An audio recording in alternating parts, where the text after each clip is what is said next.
ang mga dapat gawin tungo sa masaganang ani at mataas na kita. Mga bayaning magsasaka, linangin ang kaalaman sa Palay Aralan. Hatid sa inyo ng Department of Agriculture at sa pakikipagtulungan ng ATI at PhilRice. Matuto at mag-aral kahit nasa bahay, makinig at manood sa mga radio stations o kaya sa Facebook Live. I-search lang ang Agricultural Training Institute Facebook page para sa schedule at para sa karagdagang impormasyon. O, walang a-absent ha? Para tuloy na tayo sa pag-unlad sa Palay Aralan.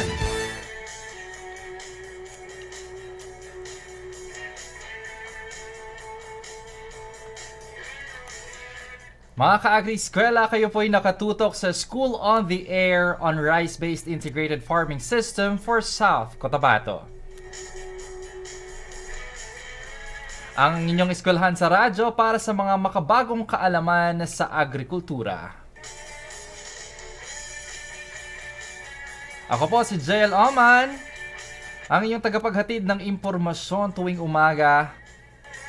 At ang ating programa po ay hatid po sa atin ng Department of Agriculture, Agricultural Training Institute Region 12 sa pangunguna ng ating OIC Center Director Dr. Jessie V. Baldea, katuwang rin ang PhilRice Midsayap Experiment Station, DARFO 12 at Provincial Government of South Cotabato. Tayo po'y napapakinggan sa himpilan ng 90.5 FM Good Vibes Radio Coronadal City at 98.1 News FM Radyo Bandera Surala. At para po sa inyong mga katanungan at greetings, i-text lamang sa ating official text line 0969-017-8136. 0969-017-8136. At ngayong araw po ay episode 6 na tayo ng ating School on the Air program. At sa mga nakaraang episodes, tinalakay po natin ang iba't ibang key checks ng Palay Check System. Ngunit ngayong umaga, ayan, at sisimulan po natin ang ating lesson 2 kung saan pag-uusapan natin ang konsepto ng Rice-Based Integrated Farming System or RBIFS. At kung bakit ito mahalaga sa mas matatag na kabuhayan ng ating mga magsasaka, particular na ang ating mga magpapalay sa South Cotabato. At upang bigyang linaw ang ating paksa ngayong umaga, makakasama natin ang OIC, Partnerships and Accreditation Section Chief ng ATI Region 12. Walang iba kundi si Engineer Jun Ray L. Samiliano. Sir Jun, magandang umaga. Batiin muna natin ang ating mga tagapakinig at tagapanood. Ayun, magandang umaga Jay, and magandang umaga din sa lahat ng mga tagapakinig at tagapanood nitong ating programa. So magandang umaga po sa ating lahat. Ayan na, wag na po tayo magpapaligoy-ligoy pa Sir Jun dahil medyo mahaba-haba yung pag-uusapan natin ngayong umaga. Ayan po. So, simulan natin ang ating paksa, no, sa ating lesson 2, ang konsepto at prinsipyo ng Rice-Based Integrated Farming System. So, ano ba yung overview ng Integrated Rice-Based Farming System, Sir Jun? Ayun, sige. So, noong mga nakaraang episodes, tinalakay natin yung gabay para sa pagpapalay, para nila mapalaki yung kanilang production through the Palay Check System, yung mga 9 key checks na diniscuss ng ating mga resource person. Ngayon naman, i-explore natin yung mga opportunities paano mapalaki yung kita ng ating mga rice farmers through eto sa konsepto ng Integrated Rice-Based Farming System. Ayan, so for the overview, pag sinasabi po nating Integrated Rice-Based Farming System, eto yung tawag sa isang approach ng pagsasaka kung saan hindi siya yung kadalasan na ginagawa ng monocropping.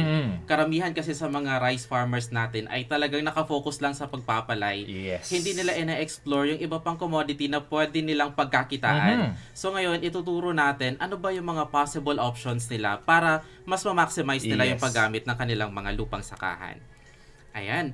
So, eto din yung isang system kung saan napapakinabangan natin at nagagamit natin yung mga agricultural waste. Waste. Yes. Galing sa iba't ibang components, lalo na sa palay kasi ang dami nating agricultural waste sa rice production na pwede nating gamitin as input para sa iba pang components na pwede nating pagkakitaan Yes, din. na instead na itatapon na lang nila, no, Yes. bibigyan natin ng halaga yung mga waste natin sa ating pagpapalay. Yung iba kasi So, sinusunog, so nasasayang, so pwede pa nating pagkakitaan yon. Yan. So ngayon Sir Jun, na dumako na tayo dito, no, sa ating lesson 1. Ano nga ba yung ibig sabihin ng integrated farming system? Kapag narinig nyo ang word na integrated farming system, ano ba yung ibig sabihin nito? Ayun, so pag narinig natin yung integrated farming system, ito yung mix ng farming enterprises. For example, merong rice, merong corn, merong high value crops na pwedeng yes. fruits, pwedeng vegetables, may livestock, may poultry, may fishery na kayang i-manage efficiently ng ating mga farmers para mas mapataas yung kanilang income. So pag sinabing ma-manage efficiently, not necessarily na lahat ng components na doon. Kasi syempre mahirap din i-manage pag Pag may napakarami. Rice. Yes, pag may rice ka na, may corn ka na, may high value pa, may livestock. Okay lang may kung poultry. marami kayo sa pamilya. Yes, okay lang pag marami. Pero pag medyo konti lang sa pamilya, plus syempre yung capitalization, importante. So, Yes. dapat kung ano yung kayang i-manage efficiently ng farmer, yun yung i-integrate natin doon sa rice farming natin. Ayan, so meron tayong illustration dito, Sir Jun, ng complementation of different components. Ano bang ibig sabihin nitong imahe natin? Yan, itong image na ito, for example, sa isang family, kung makikita nyo, meron siyang different components. Merong rice field, may livestock, may fish pond, may woodlot, kasi importante yung woodlot. Syempre, may duck pen. And nakikita natin na yung mga arrows, dyan lang paikot-ikot within the system. Dyan lang within the farm umiikot-ikot. Kasi sa farm kasi natin, yung waste and yung byproducts ng isang commodity, for example, could be an input para doon sa isang commodity. Yes. For example, sa rice field, yung mga rice straw natin, pwede nating magamit for mulching ng mga vegetables natin. Pwede siyang magamit as bedding ng mga livestock and poultry, 'di ba? At the same time, yung mga byproducts niya like yung darak na lagi na lang nasasayang, hindi napapakinabangan, pwede siyang magamit as pagkain ng mga livestock and poultry natin. Yes, So, at pati itong azola, Sir Jun, no? yung azola, napaka-importante niyan na produkto para pampakain. At syempre, fertilization na din doon sa area natin. At syempre, pagkain talaga ng mga poultry and livestock natin. So, kung makikita natin, lahat ng waste, dyan lang umiikot-ikot. So, meron mang external input, pero mare-reduce na siya. Kasi yung waste within the farm, nagagamit at na-reutilize siya doon sa sakahan ulit. Ayan. So ano-ano ba, Sir Jun, yung iba't ibang mga enterprises natin na pwede nating i-integrate sa ating pong palay? Ayan. So, pag mga rice farmers, pag sinabi natin crop integration, pwede tayong magtanim ng mga vegetables, pwede tayong magtanim ng corn at iba pa, maximizing yung lahat ng available na land resources within the area. Kasi yung mga pilapil, yung mga vacant lots, pwede natin yun magamit. Pag livestock naman, syempre, common sa atin, pwedeng mag-alaga ng swine, ng kambing, ng tupa, at marami pang iba. Pag poultry, common, lahat halos ng mga bahay, meron mga duck, may manok, kasi yun yung madaling alagaan. And that also contributes doon sa additional income ng farm family natin. Pag fish naman, we can do cultivation ng tilapia and hito. And of course, sa fruit trees, importante yung mga fruit-bearing trees natin. Lalo na ngayon na halos lahat ng mga pamilya natin are into planting na. So maganda na kahit may tig-isa or tig-dalawang puno ka lang dyan ng durian, rambutan, di ba? Lanzones. Lanzones, di ba? For family consumption or yung extra, pwede ding pagkakitaan at ibenta. Ayan, so sa ating mga kapalay at mga ka-agri-eskwela, paki-comment naman po sa ating comment section kung alin ditong enterprise, yung existing, na meron po kayo sa inyo pong mga bukirin o yung sa inyo pong mga sakahan. At ngayon naman, Sir Jun, na nabanggit natin kanina na pag-uusapan natin yung iba't ibang konsepto. Ano ba yung pinakaunang konsepto ng integrated rice-based farming system? Ayun, yung pinakaunang konsepto niya talaga, dapat purposive yung integration ng component. Ibig sabihin, pinag-isipan, hindi lang basta dahil gusto mo lang mag-alaga ng tilapia, mag-aalaga ka without purpose kung bakit mo siya i-integrate doon sa management mo. So dapat, may reason bakit siya inaalagaan. Like for example, kung makikita ninyo dito sa illustration, sa mga nanonood via Facebook, nasa sentro talaga yung rice. Kasi yun yung pinaka-focus natin na commodity. Baka main commodity. Yeah, main commodity natin. Pero yung mga rice straw, kung makikita nyo, and other waste residue, pwede siyang magamit as forage ng kambing, pwede siyang pang-mulch ng vegetables. Tapos yung vegetables niya, yung trimmings, pwede mong ipakain sa pato, pwede mong ipakain sa livestock, 'di ba? Tapos yung darak from the rice, again, pwedeng ipakain sa livestock natin, pwede sa mga manok. Tapos yung waste nila and other leftovers, pwede pang ipakain sa ibang mga livestock. So kung makikita natin, nandun lang umiikot yung components and may reason na bakit mo siya i-integrate because meron kang existing waste na pwede mong gamitin as input doon sa another enterprise na pwede mong pasukin. Hindi lang dahil gusto mong mag-alaga ng ganito, no? So, biktima ako niyan eh. Gusto ko lang mag-alaga ng pabo tapos hindi ko naman mapapanindigan. So, sayang lang. So, dapat may purpose siya. Yeah, purposive integration of components. That's the first concept no ng IRFBS. So, ayan na, we have here no sa ating pong image ang conceptual framework ng rice-based integrated farming system, Sir Jun. Ayan, dito sa conceptual framework, kung makikita natin, yung farm family talaga ang sentro. Because sabi nga kanina, the farm family has to efficiently manage yung mga components na gusto mong idagdag doon sa rice farming mo. So, rice is the main crop. Pag gusto mong magdagdag ng livestock, waste utilization, or fish, dapat within the capacity of the family. Yes. Be it yung financial requirement or yung ability to manage. Kasi syempre, it would require attention itong mga different components na to. Baka kayo lang mag-asawa, may isa kayong anak nag-aaral pa, 'di ba? So tapos si Mrs. or si Mr. may side hustle pa. So kailangan yung kaya at kayang matutukan kasi sayang kung mag-i-invest ka ng malaki tapos mapapabayaan lang.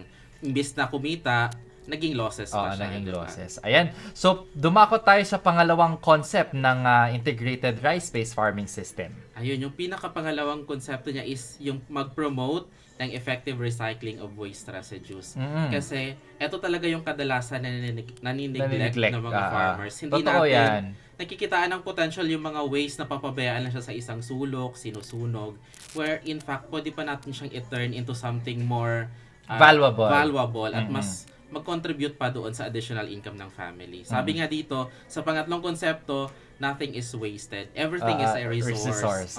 So, gagamitin mo lang siya, repurpose mo lang siya. Yung waste ng isang component, ipapasok mo as input ng another component. Ayan, so napakaganda nito, no? Nothing is wasted, everything is a resource. Yes. Very simple statement pero napaka-striking. Yes, no?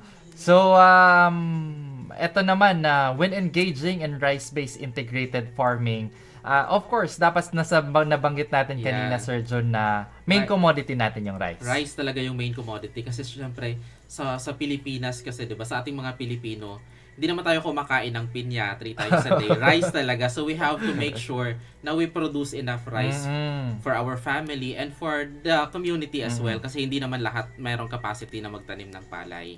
Ayan. So for our lesson 2, pag-uusapan natin yung importansya ng integrated rice-based farming system. Sir Jun, ano-ano ba yung iba't ibang mga importansya ng sistemang ito? So dito, pag nagkakaroon kasi tayo ng combination compared doon sa monocropping, pag na-execute siya, na plano siya ng maayos, magbibigay siya ng mas malaking kita talaga sa pamilya. For example, kung palay ka lang kasi, it will take 4 months bago ma-harvest. So, dapat meron kang mga cash crops that would generate income. Matagal-tagal din yung 4 na buwan, no? Matagal-tagal, di ba? Parang kung wala kang paghuhugutan ng gastos mo, talagang mababaon ka sa utang kasi you will resort to borrowing money. Pero kung meron kang ibang commodity na pwedeng pagkakitaan, be it vegetable, be it livestock, be it poultry, pwedeng doon mo hugutin yung mga immediate expenses mo while waiting for the main crop to be harvested. Ang dami nating mga short-term crops na pwedeng itanim na hindi lang nila pagkakakitaan, of course, consumption ng family. So, another importance, Sir Jun, ng integrated farming system. Another importance niya is yung maximum utilization of land and its resources. Thus increasing yung farm productivity and income. Diba? Kasi sayang kung iiwanan natin yung lupa na nakatiwangwang. Kung pwede naman natin siyang taniman at i-maximize para mag-generate pa siya ng ng income para sa pamilya, 'di ba? At kung makikita mo diyan sa illustration, 'di ba, yung palayan niya, yung mga pilapil tinamnan niya ng gulay, May tinamnan dragon niya ng fruit pa. dragon fruit. 'Di ba, yung mga high value crops na yun na syempre pag namunga yan at binenta mo, magbibigay talaga ng malaking kita para sa pamilya. Like for example, itong dragon fruit, hindi naman kailangan na malawak masyado, no? Kasi Yes. pataas naman yung Oo. kanyang orientation. Correct. So, pwede nating ma-maximize yung ating pong mga lupa. And we have what we called intensification. Ano bang ibig sabihin nito, Sir Jun? Pag sinabing intensification, from the word intensify, no, it's the fuller use of land, yung water, yung mga biotic resources, to enhance the agronomic performance of the agro-ecosystem. Ibig sabihin, ima-maximize natin, kukunin natin yung maximum potential nung area or ng crop na yon para ma-produce niya yung maximum performance niya para sa production system natin. Ayan, no? To intensify. Intensify. And syempre, pag nag-intensify ka ng production mo, it would entail increased level of capital, yung labor, and probably, kung kulang pa yung existing input doon, like yung mga organic inputs mo, you have really to add yung external inputs. Kasi hindi ma-maximize yung potential ng crop or ng commodity pag hindi mo dadagdagan ng external input for sure. Yan. So, it's the application of knowledge and skills in managing yung biological cycles na makikita natin na paano ba natin ma-maximize yung potential ng crop para mabigay niya yung maximum yield din for the farm family. Ayan, so ngayon magde-disenyo tayo ng isang cropping system. Paano ba ito, Sir John, gawin? Yun. Pag nag-design tayo ng isang cropping system, medyo madami-dami tayong i-consider. Unang-una yung management. Do we have the resources, yung mga farm machineries? Kaya lang ba siya ng pala-pala lang or would it require yung mga farm machineries natin? Plus, syempre, kaya ba meron ba tayong knowledge on how to facilitate and to grow that specific crop or commodity? Kailangan din natin maintindihan yung klima. Suitable ba yung climate natin doon sa naiisip natin na commodity na idadagdag? Kasi per commodity, may certain requirement yan ng climate. Pati lupa, di ba? It requires specific na soil texture, soil structure. So, kailangan maintindihan natin yun. And syempre, yung crop mismo, di ba? Kailangan alam natin, pag nag-alaga tayo ng manok, for example, paano siya aalagaan? Gaano siya katagal bago maging productive? Ano yung mga requirement niya? Kasi, yun nga, dapat alam natin yung pinapasok natin. Otherwise, pag based lang doon sa gusto natin, sa hilig natin, nang wala naman tayong masyadong alam doon sa commodity, nasasayang yung ating investment. Sige. So, for our lesson 2 naman, pag-uusapan natin yung, of course, andito pa rin tayo sa integrated rice-based farming system. Pero ano ba yung mga requirements, Sir Jun, na kailangan? For example, ang ating mga kapalay ngayon, may mga bakante silang mga lupain, no, na gusto nilang mag-engage sa ganitong sistema. Ano ba yung mga dapat natin i-consider? Ayun, unang-una, we have to consider yung capital. Kasi yung i-integrate natin, depende yun sa capacity din natin kung ano yung kaya nating i-finance. Kasi syempre, we have to understand na per commodity na gusto nating idagdag, it would entail capitalization. Yes. It would entail financial requirements. So dapat, kung medyo kapos tayo sa capital, we have to start with a certain commodity na hindi gaanon kalaki yung financial and capital requirement niya. Kailangan din natin i-consider yung farm worker. Kasi pag nag-integrate ka, pag medyo madami-dami na yung component ng different commodities na nandun sa farm mo, it would require at least 3 full-time. Yes, oo.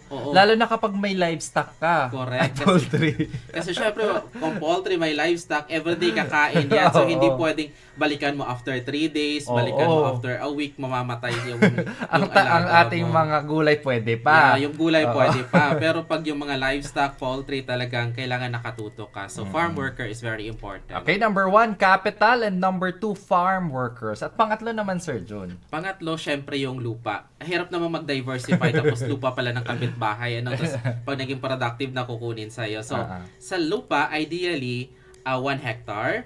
So, para ma-allocate mo yung certain portions for different components. For example, you can allocate 0.05 of a hectare or at least 500 square meters para dun sa residential. Pwede. Kasi dun ka titira. Kailangan nandun ka titira para nakafocus at pabantayan mo yung different components. So, nandun yung farmhouse mo, yung nursery mo para sa certain fruit trees and vegetables, yung vegetable garden mo for family consumption, yung animal production area, yung mga housing ng mga animals, doon na natin ilalagay sa 500 square meters. And of course, we have to allocate certain area for our waste recycling. Ayun. Oo. Kasi importante na lahat ng waste na preserve, natatambak sa isang sulok para ma-decompose at pwedeng gamitin as input sa ibang component. Ayan, so aside from the residential area, ano pa yung pwede nating paglaanan ng mga bakanting lote natin? Ayun, so we can so 0.05 tapos 0.75 or 3/4 of a hectare, doon natin i-allocate for rice production.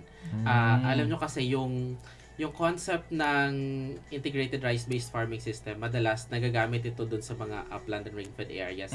Pero pwede din naman natin gawin doon sa mga irrigated areas. But so we can allocate 0.75 or 3/4 of a hectare. Yeah. Majority of the land. Majority, oo. Kasi hindi siya magiging rice-based kung konti lang yung portion ng rice na nakatanim hindi doon. majority. Oo, so pwede tayo mag-rice fish culture din doon sa 0.75 hectares. And we can do continuous cash crop alongside yung ating palay production para tuloy-tuloy yung pagpasok ng income. Ayan, and of course, we can allocate 0.20 hectare or at least 2,000 square meters para dun sa freshwater culture natin, water catchment, and of course, yung mga fruit trees. Importante yung fruit trees to preserve also yung mga beneficial organisms doon sa area to promote diversity and tawag dyan? Biodiversity in the area. So, dumako naman tayo sa mga estratehiya sa iba't ibang mga component natin, Sir Jun. Simulan natin yung sa ating pong mga crops. Ayun, so sa crops natin, yung sa rice area natin, kailangan natin talagang itaniman yung rice. Sabi nga dito half hectare, pero sabi kanina doon 0.75. So we'll stick with 0.75, 3/4 of a hectare for continuous supply ng rice. Kasi although tawag dyan, medyo nakikita natin na malaki talaga yung potential from other components. Mas malaki ang income from other components. Pero napaka-importante kasi nung rice. So dapat malaking portion talaga ng area allocate natin for rice production. And pwede natin gawin ito, no? Magtanim tayo ng taro along the perimeter of the rice area dun sa mga kanal. Kasi yung taro kasi, aside sa mag-generate siya ng additional income, pwede din itong pang-control ng snails diba? Yung mga old na mga branches niya and leaves, pwede mong ikalat dyan sa gilid yung may mga kanal-kanal at doon maiipon na yung mga kuhol doon, pwede mo nang i-collect, pwede mong ipakain ulit yung mga kuhol sa mga itik, sa mga bibi natin. Diba? And of course, yung mga bands, yung mga pilapil, imbis na masayang at tubuan lang ng damo, pwede nating tamnan pa ng ibang vegetables kagaya ng sitaw, okra, eggplant, diba? Mga bell pepper, para ma-maximize natin yung paggamit ng area talaga. Yan. How about sa mga cash crops and other vegetable area natin? Ayan, so sa cash crops naman, we have to diversify yung cash crop natin. Especially yung mga vegetables, mas maganda kung wag kang mag-focus sa isang vegetable lang. Kasi syempre, we have to understand na yung law of supply and demand sa market. May mga times na kung puro talong lang yung crop mo, may times na down ang presyo ng talong. So, mas maganda kung may other crops ka para dun ka bumawi ng other income. And of course, yung cash crops kasi natin, during the dry season, it also would mean better profit para sa mga rice farmers natin. And minsan yung pagpa-plant ng mga off-season, diba? Nag-generate yun ng malaking income kasi pag off-season, konti lang yung nagpo-produce. Law of supply and demand pa rin. Pag mataas ang demand, konti lang yung supply, doon makaka-jackpot yung ating mga rice farmers. So, we can also do delaying or advancing yung ating fruit setting ng mga vegetable natin para just to strategize na mas malaki pa yung presyo niya sa market natin. Exactly. So, sa lahat ng ating mga kapalay or ka-agri-eskwela, pa-comment naman po ano po yung mga existing na mga tanim ninyong mga gulay, no, or prutas na pinagkakakitaan po ninyo ngayon, no, aside doon sa inyo pong main commodity or main crop na palay. So, we're done with the crops, Sir Jun, na strategies. Ano pa yung pwede nating i-integrate? Ayun, so doon, pag doon naman sa livestock, we can raise livestock for added income and to add value dun sa mga farm biomass and household discard. Kasi 'di ba, kadalasan sa atin yung mga bahaw natin, for example, yung mga tirang kanin. Pag wala kang manok, masasayang lang yan, masaspoil lang. Pero pag may manok ka, may itik ka, may pato ka, imbis na masayang siya, nagkakaroon siya ng value kasi pwede siyang ipakain doon sa mga poultry natin. At the same time, yung mga biomass natin, yung mga trimmings natin ng vegetable, yung mga damo, pwede pa natin yun mapakinabangan at mapakain sa mga livestock natin. Like kung may baboy ka dyan, may kambing ka, may baka, doon nagkakaroon ng value yung mga farm biomasses natin. Ayan. Another, pag livestock kasi, sabi nga dito, depende yan sa pangangailangan mo eh. Kung konti lang yung pangangailangan mo, you can raise yung mga fowls like duck and chicken for immediate and small expenses. Kung mga worth 500 pesos, 1,000 lang, dalawang manok lang, dalawang pato, solve na yung pero paano pag mga fancy na? Pag medyo mga malalaki na, like 5,000 to 10,000, kaya kailangan natin merong medyo mga malalaking mga livestock like kambing or baboy. Kasi diba isang kambing ngayon is worth let's say 6,000, 7,000. Mahal na din ngayon ang kambing. Oo, so pag mga intermediate expenses, sold na yon pag may makabenta ka ng kambing or baboy. Pero pag medyo mga malakihang expenses na, like expense sa kasal, sa binyag, that would value at around 50,000, doon na naman natin kailangan yung mga large animals natin, like baka, kalabaw, diba, na pag binenta mo, automatic 50,000 or 40,000. Yes. Yan. So, pero mahal din yung capital. Mahal din ang capital. Tsaka So, medyo matagal dumami. Matagal. Yun din yung kailangan i-consider ng ating mga ka-agri-eskwela. At ngayon, pangatlo naman na strategy, Sir Jun. Ayun yung sa aquaculture naman, di ba? Kung may area ka na pwedeng suitable for fish culture, pwede tayong mag-excavate ng area for fish pond para makapag-grow din tayo ng tilapia or hito na not only would give us yung protein na kailangan natin sa pamilya, pero additional income din kasi kung for example may 500 square meters ka na fish pond, hindi naman yan lahat kaya mong i-consumo, so pwede mong ibenta at pagkakitaan. Yan, and of course doon sa mga biomass natin, yung mga trimmings, yung mga waste, yung mga dahon ng mga gulay, mga prutas, pwede nating itambak lang sa isang tabi and hayaan nating mabulok para ma-convert into compost, organic compost. And pwede pa rin natin magamit as input doon sa vegetable or rice production. So sa lahat ng mga nakikinig nating mga ka-agri-eskwela, ito'y pauna lamang na Sir Jun, no, na pinag-uusapan natin yung iba't ibang mga konsepto or strategiya. Sa mga susunod na episode natin, isa-isa po natin itong pag-uusapan. Yes. Ayan. So sa mga nabanggit po natin, anong exciting po ba na topic sa inyo? Paki-comment po sa ating comment section. At dumako naman tayo dito, Sir Jun, sa biomass pa rin, no? Ayun, so sa biomass waste recycling, pag marami tayong mga rice hull, pwede nating i-convert, sunugin para maging carbonized yung rice hull as soil conditioner para gumawa din ng mga microbial inoculants and organic fertilizer. And of course, yung mga rice hull kasi natin, very efficient din yan na bedding material para sa animal production, for poultry production natin. And of course, we can practice yung vermicomposting. Although may capital lang doon sa vermiworms. Mga African night crawlers natin. Pero magkano lang din? Yeah, siguro yung isang kilo. Isang kilo siguro around 400 to 500 pesos. Pero malayo nang mararating nun. Malayo nang mararating nun. Ako nga sa bahay, meron akong African night crawler na ordinary worms na sila kahit saan na may biomass. Nakikita ko nandun na yung mga African night crawler natin. And of course, we can do mushroom cultivation. Pwede natin pag-aralan yung mushroom cultivation as added income. Pwede tayong gumamit ng yung mga banana leaves. At the same time, yung rice straw, pwede natin yun magamit as substrate for mushroom cultivation. Ayun, no, we have a separate session or episode for our biomass and then yung mushroom culture po natin. And then, now let's proceed with the other techniques. Ayun, so other techniques, syempre, pag minsan kasi trial and error yung ating integration So depende kung magfo-focus ka ngayon kung ano yung i-expand mo at ano yung ifo-focus mo na commodity, depende sa actual productivity ng component na dinadagdag mo, and of course yung market potential niya. Hinahanap ba siya sa market, mataas ba ang demand, and of course kumikita ba siya, profitable ba siya, because at the end of the day, kahit 2 or 3 components lang yan, pag kumikita, doon ka na mag-focus kesa sa 5 or 6, tapos hindi naman kumikita, magiging losses lang siya. Yun.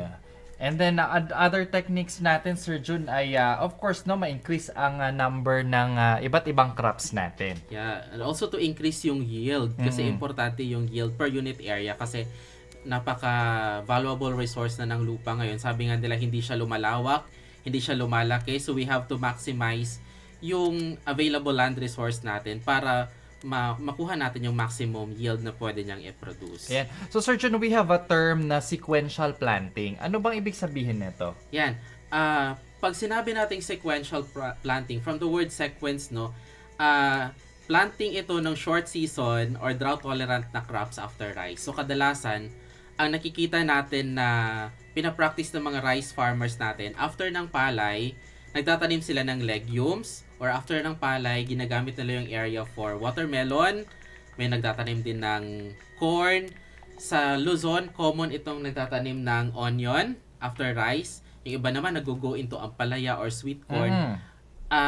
After rice, after ma-harvest ng rice, isusunod nilang itanim itong crops na ito during the rest period. Ayan. As discussed sa Key-check 2? Ayun. Key-check number 3. 3. Key-check number 3. Practice synchronous planting Yan, after a a rest period. Yan, sa rest Alright. period, doon natin itanim itong mga sequential crops na ito. Okay. So we also have what we call the relay cropping. Ayan, yung sa relay cropping naman, ito naman yung crops na hindi pa naha-harvest yung palay, pwede mo nang itanim. Common practice nito is yung munggo. Hindi pa naha-harvest yung palay, sinasabog na yung seeds ng munggo para pag-harvest ng palay, patubo na din yung munggo. So, medyo short na lang yung time na hihintayin mo para maging productive na rin yung mung bean. Ayan. Ito naman common sa atin, itong tinatawag nating intercropping. Yeah, intercropping, ito yung growing of different crops on the same field in a fixed pattern, di ba? Common ito, especially sa mga high value. High value crops like and sa cacao, cacao, banana, coconut. Sa ilalim ng coconut, merong saging. Sa ilalim ng saging, merong luya. Diba? Ito yung sinasabi nila na kapag nag-intercrop ka, pwede mo ma-maximize na yung isang hektarya mo, magiging parang 3 hektarya. Because of the many crops na integrated and intercrop doon sa same area. And then, meron din tinatawag na multiple cropping. Yeah, multiple cropping, growing of different crops in the same area. Diba? 1 hectare lang pero ang dami mong crops na nandoon. Although, itong multiple cropping na ito, it would require quite a lot of attention kasi different crops, different attention din yung kailangan nila. So, multiple cropping. And then, kung meron tayong multiple cropping, meron din palang tinatawag na companion planting. Yeah, companion planting. No? Parang tao din no, na kailangan ng companion. Minsan yung may mga crops, hindi din sila happy in na sila lang oo. Like for example, itong sa illustration natin, merong lettuce or pechay for example, na syempre kailangan dapat maganda, presentable yung dahon niya kasi yun yung magiging basis for its value sa market. So pwede mo ang tamnan ng companion niya na onion. Yun. 'Di ba? Yung dahon ng sibuyas para yung mga insekto kasi pag naamoy nila, mukhang hindi kaaya-ayang amoy ng sibuyas. So, di nila lalapitan. Oo, so dual yung benefit niya. Nakaka-income ka out of the good produce ng dalawang crops na ito at the same time, nape-prevent mo pa yung infestation ng pest. Ayan na. So, ang ating additional na panghuling is itong growing and rearing of ating poultry and livestock with the main crops, 'di ba? Syempre, it's a separate area. Sabi nga nila, hindi naman pwede yung rice chicken integration at delikado yung palay mo. At saka mas lalong hindi pwede yung swine rice integration. So different area, different lot yung pagpe-preparean mo nito, but it's good na meron kang poultry at meron kang livestock that inaalagaan mo alongside yung rice production mo. Kasi sabi nga, 4 months yung hihintayin mo sa palay. So yung poultry, pwede kang kumuha dyan ng pang expenses mo while waiting for the main crop to be harvested. Yeah, and we have here our last technique, Sir Jun, of growing of fish. Ayun, growing of fish together with the main crop. Kasi syempre, pag irrigated area ka naman na medyo sufficient yung water from the irrigation canal, you can allocate some spaces for growing of our fishes alongside habang tumutubo yung rice crop natin. Meron niyang concept din na rice fish integration pero syempre it would do some alteration doon sa rice field natin para maging suitable siya for fish culture. But we can allocate some spaces for fish culture na separate siya doon sa rice production natin para habang nag-grow yung fish, nag-grow din sa tabi niya yung rice crop Ayan. natin. So Sir Jun, bago tayo dumako sa iba't ibang mga factors no na nakakaapekto sa pag-mimix ng iba't ibang crops at cropping pattern natin, narito muna ang ilan sa mga paalala.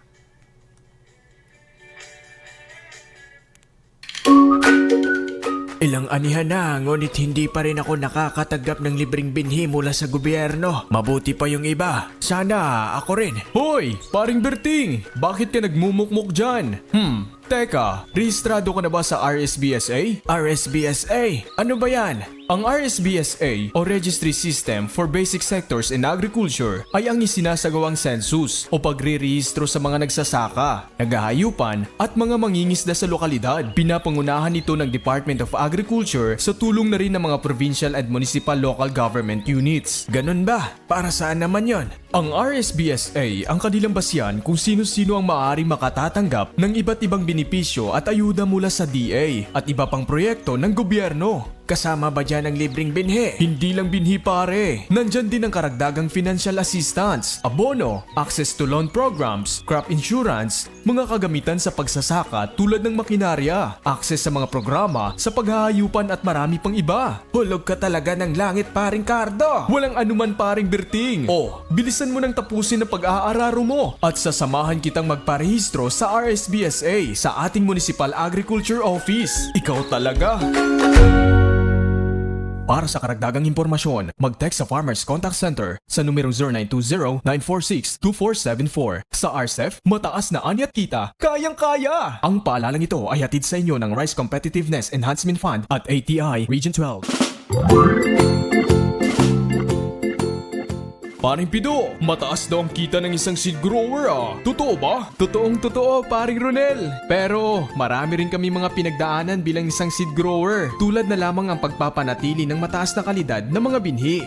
Paano ba maging isang ganap na seed grower, paring Pido? Kailangan mong matapos ng 5 araw na basic training on inbred rice seed production and seed certification for seed growers na ginagawa ng ATI, BPI at DARFO. Bukod dyan, hindi dapat bababa sa isang hektarya ang rice area mo. Kailangan din ng fully irrigated ito at may access sa post-harvest equipment and facilities, gaya na lamang ng thresher, dryer at iba pa. Kung kumpleto ka sa mga rekisitong ito, ipasa ang mga kakailanganing dokumento sa BPI and SQCS para sa kanilang pagsusuri at approval. Maraming salamat paring Pido. Ihahanda ko ng mga dokumento. Excited na akong maging isang seed grower.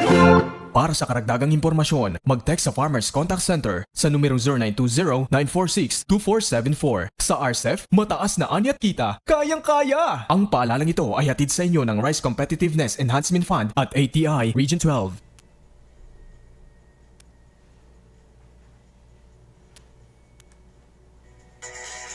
At tayo po nagbabalik sa ating mong programa at kasama pa rin po natin si Engineer Junior Sameliano para po sa ating episode 6 ng ating School on the Air on Rice-Based Integrated Farming System. At ang topic pa rin po ng pinag-uusapan po natin ay ang mga concepts at principles ng Integrated Rice-Based Farming System. Ayan na, diretsuhin na natin Sir Jun, no, ang ating talakayan na nandito na tayo sa factors affecting the mixing of crops and cropping pattern. Ayun, so yung mga factors na yun, unang-una is the farmer's preference.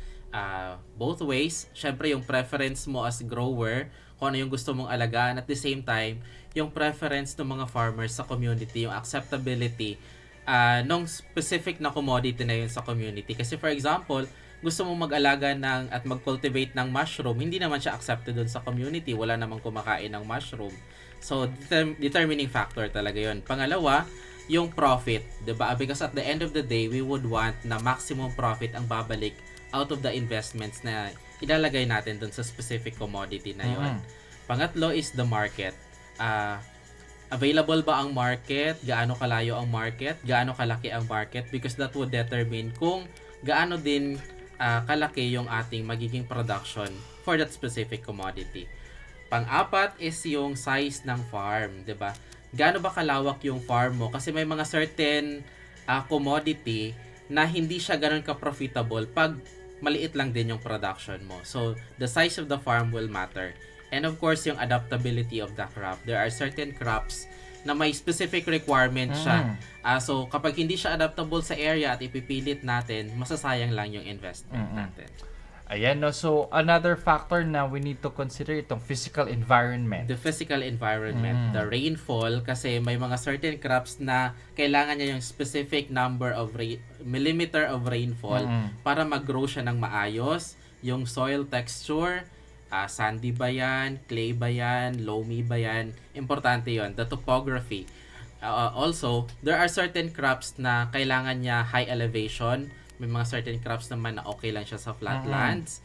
And of course, yung depth ng water table. Kasi, sabi nga nila, water is life. So, importante na merong sufficient and available na water. And, madidetermine yun dun sa depth ng water table. Kasi pag masyadong malalim yung water table natin at kailangan mo pang gumastos ng napakalaki just to extract yung water, for the requirement of a specific commodity, baka kailangan mo ding mag-reconsider ng commodity na ilalagay mo sa farm mo. Ayan. So, we also have the socio-economic condition na kailangan natin i-consider. Yeah, so socio-economic naman, kailangan natin i-consider yung availability of labor. Kasi sa panahon ngayon na medyo mahirap humanap ng labor, at the same time, medyo expensive na din. So, kailangan ma-consider at ma-factor in natin yung available na labor, yung power availability as well. Kasi may mga certain component na kailangan ng electricity, kailangan ng power, kailangan ng machinery. So, dapat i-factor in talaga natin yon. May available ba na source ng machinery? May available na power ba? Yung iba, kailangan pa ng 3-phase na line. So, baka mas malaking investment yon, di ba? The management capability, kaya ba natin? May alam ba tayo dun sa specific na commodity na papasukin natin? Or baka gusto mo lang kumain ng kalderetang kambing kaya gusto mo mag-alaga ng kambing. Hindi mo naman alam paano paramihin, diba? So, kailangan i-consider natin yun. And of course, acceptability sa community. It would matter. Kasi the demand would be driven by the market. So, kailangan yung acceptability sa community established para pag may produce ka, talagang pag-aagawan at isusought after no. At saka hindi pwedeng, for example, magre-raise ka dyan ng baboy. Correct. Ayaw pala ng mga katabing bahay mo o ng community nyo. So, yung mga ganun na mga considerations. Tama. And then, we also have the agronomic data. Yeah, the agronomic data, yung economic yield, suitable ba siya sa area? Mag-yield ba siya ng maganda? Importante yun kasi syempre, yield is equivalent doon sa profit and income. The incidence ng insect and the diseases, kasi baka very rampant na yung diseases, for example, or yung pest doon, and nagtanim ka pa ng crop na gustong-gusto kainin ng existing na pest sa area.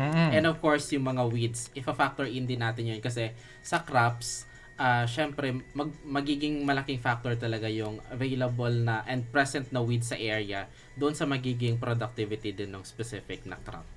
Ayun. And ano ang mga iba't ibang benepisyo, Sir Jun, no? Dito na na tayo. makukuha natin. Sa exciting na part na doon na tayo sa benefits kasi ito yung pag-compound talaga.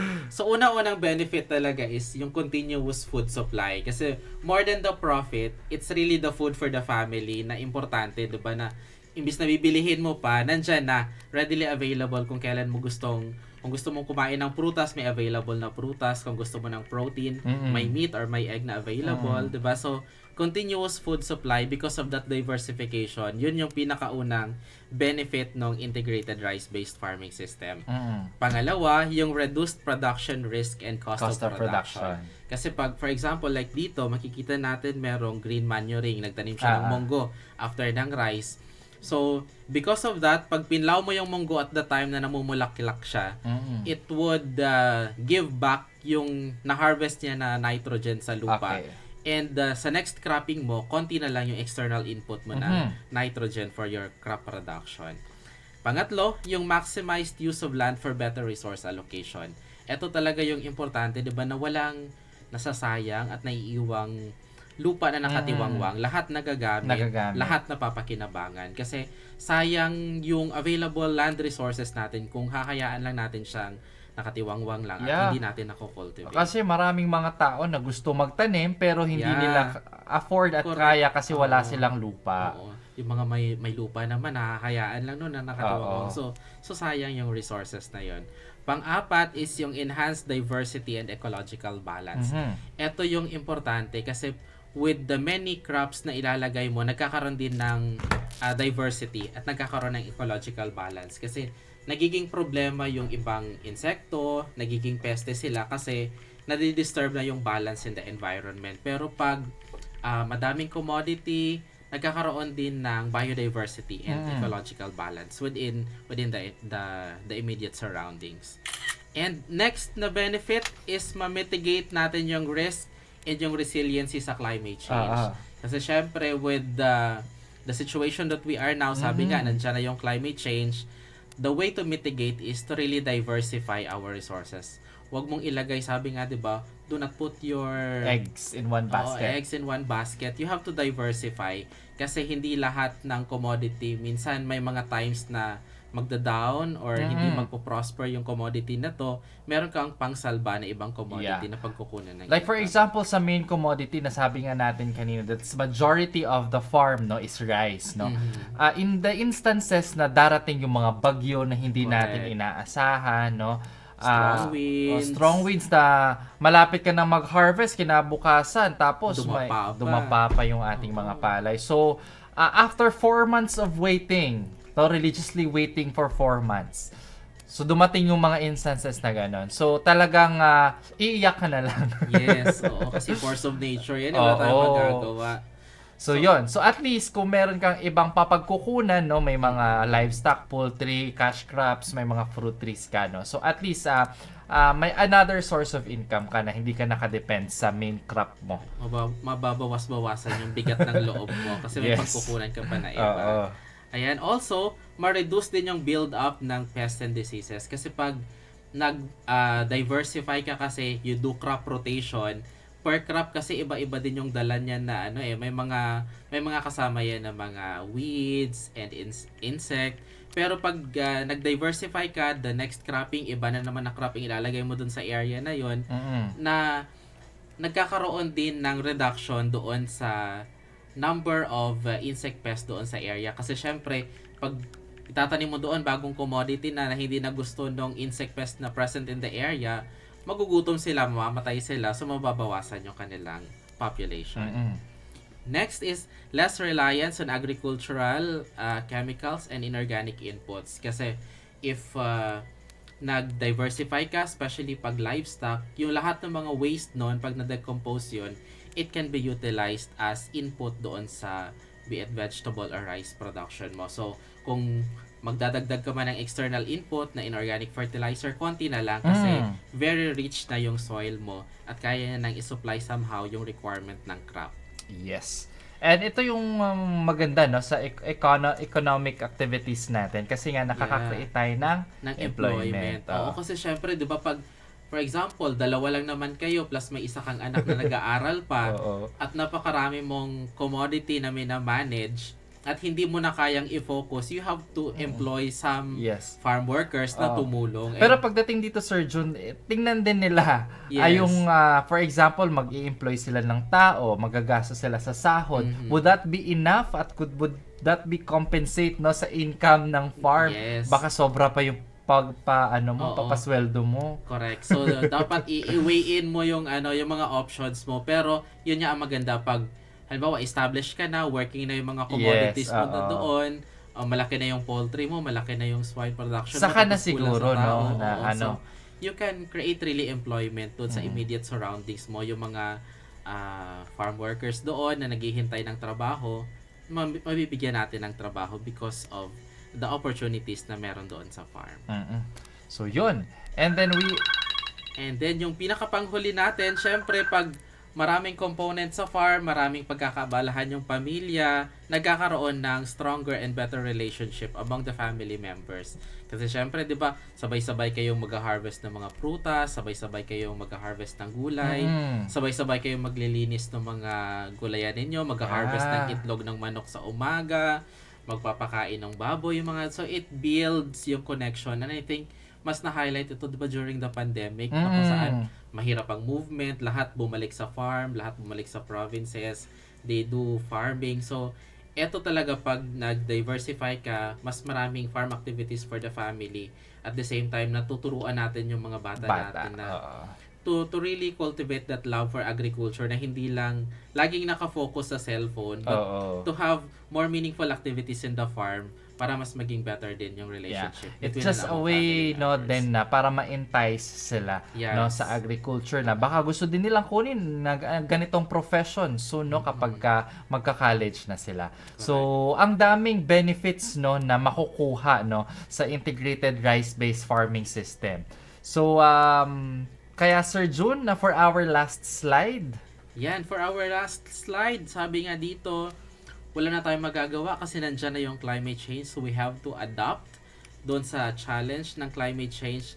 So we need to practice yung ating integrated rice-based farming system. So yun, bago tayo formal na magtapos Sir June,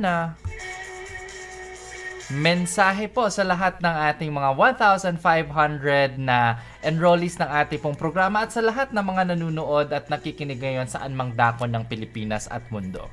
Ayun, sa ating mga SOA enrollees, yung mga 1,500 natin na SOA enrollees all over South Cotabato, sana po ay may natutunan kayo sa ating discussion ngayong araw. Alam ko marami na kayong natutunan dun sa mga previous topics natin on rice production technology. So, i-add natin itong mga different opportunities na pwede nating i-explore.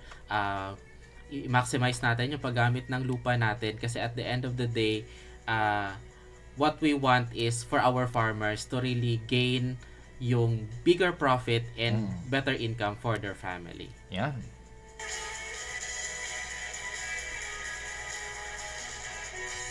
Ayan, maraming salamat Sir June sa napakalinaw na paliwanag ninyo sa ating pong naging leksyon at talakayan. Talagang nakaka-inspire ang potential na netong rice-based integrated farming system na hindi lang palay no ang maaani ng ating mga magsasaka, kundi maging gulay, isda, manok, baboy at iba pa na pwede nating pagkakakitaan at makadagdag ng pagkain sa ating pong mga pamilya. At ayan na para po sa inyong mga katanungan at mga komento, mag-text lamang sa ating official text line that is 0969-017-8136. And of course, huwag niyo pong kalimutang pa-attendance sa inyo pong mga SOA coordinator, no? At sumali na po sa ating Facebook group, that's School on the Air on Rice-Based Integrated Farming System. At bisitahin na rin po ang ating pong official website para sa iba't ibang mga learning materials at mga recorded copies ng ating previous episodes.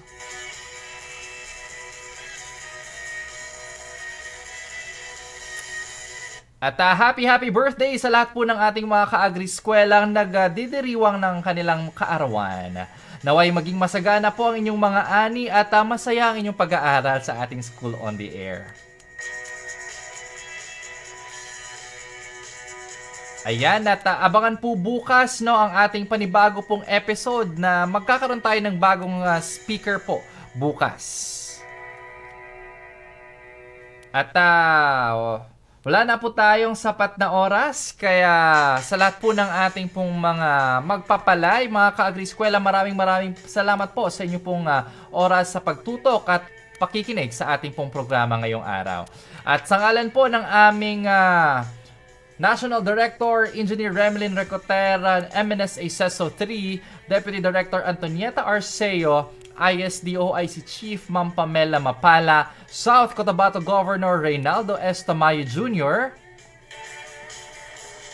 Provincial Agriculturist ng South Cotabato Dr. Raul D. Teves, ATI Region 12 OIC Center Director Dr. Jessie V. Baldea, at PhilRice Midsayap Director Dr. Saylila Abdullah, and DARFO 12 Regional Executive Director Roberto Toto Perales.